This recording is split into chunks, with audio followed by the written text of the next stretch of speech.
Thank you, Madam Chair. So we've had several conversations over the last few months, and all the journey we've come through in trying to keep small businesses healthy and alive.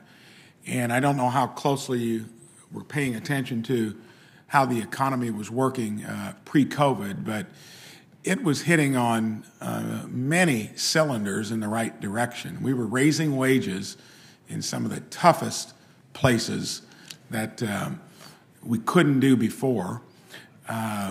We had lowered certain regulations that seemed to impede the health of small businesses, and you know, the proof was in the pudding. It was working, and now through COVID, it seems like we're trying to pile more and more onto the agenda of small businesses. It's going to make it tougher rather than easier.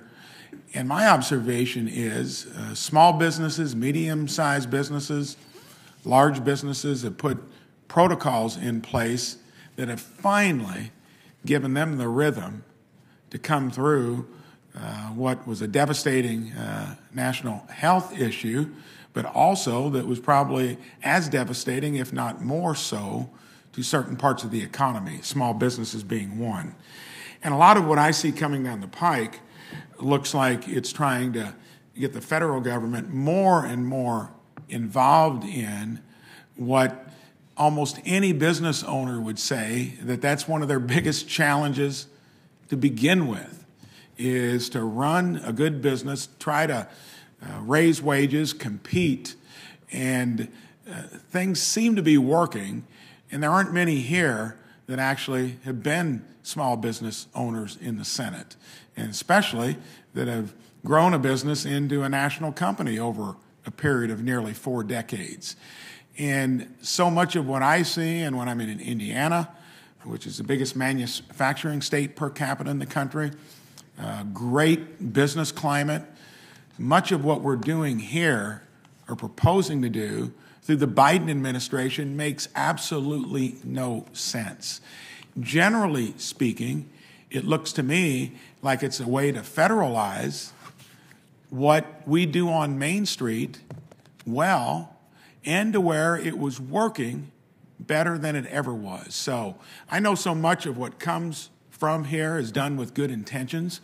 Everything I see, you can call it Build Back Better. It looks like it's building back government better.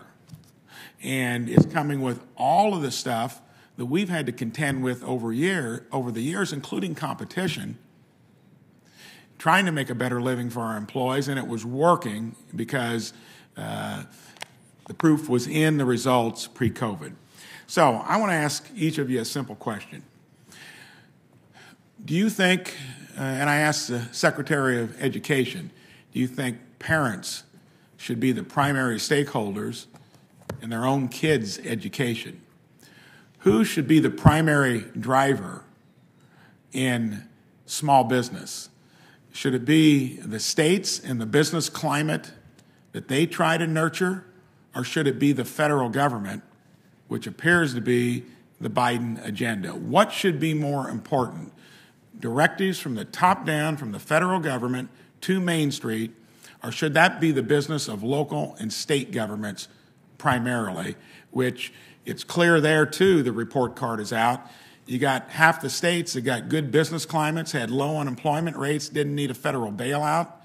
I'd just like each of you to give an opinion on that basic question. Should it be driven from the top down, federal government, or should local and state governments be the drivers behind what works for small business? Mr. Rodriguez, you can go first. Thank you, Senator. I appreciated our conversation a few weeks ago. I know that Main Street small businesses are very important to you. As I mentioned in my opening, I was raised by a small business owner. If you look at the workforce programs that the ETA administers, fundamentally, it's a partnership. It's a partnership between the public and private sector. It's a partnership between local, state, and federal. And that's how our system really works best. If you look at the investments that the president is proposing and that the system already makes, data-driven, effective investments in meeting the challenges that it helps small businesses compete more effectively. Small businesses tend to be the beneficiaries of the labor exchange services that ETA manages, as well as the on-the-job training. But the system is designed to have dual customers, businesses that need talent and workers that need quality jobs or the training they need to get them. And so it's not simply about helping small businesses compete, but these targeted investments based on data to make sure that we're getting a good return on investment are also about the self-sufficiency of our workers. Thank you. Ms. Gomez. Thank you, Senator Braun. And again, thank you for taking the time to speak with me a week or so ago and talking to me about your own experiences as a small business owner. I'll just use a few words from Senator Burr earlier today, that I think the most important thing is to tackle these challenges together, and that there are a number of different parts that will work towards that. If I am fortunate enough to be confirmed, my role would be working as the Assistant Secretary with respect to EBSA, and I would do everything within my control to work to make sure that EBSA is doing its part in reaching all of the goals that you've talked about. And I look forward to working with you. Thank you. Thank you.